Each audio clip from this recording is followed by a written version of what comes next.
Hello mga ka-revelation, may magdi sa tanan, ano sa pita sa atong Bible verse. Mga tuwa na sa pita, samtang dili kita matulog. Sa diha nga kaniadto si Adan o si Iba, nga sila nakasala, ang ilang mga mata nahibuka. Ug kinsay naghatag nila o sinina sa diha nga sila nagbuka ang ilang mga mata. Nakita na sila sa dili mao sa ilang panglawas. Kinsa man ang naghatag nila og sinina ni Adan o Iba. Sila ra ba naghimo-himo?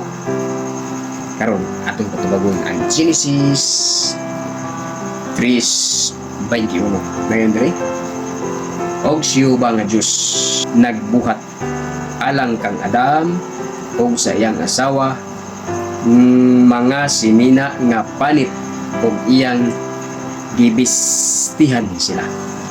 So diha ang naghatag mga karevelasyon sa ilang mga sinina si Ginoong Hesus naghatag kanila og mga sinina.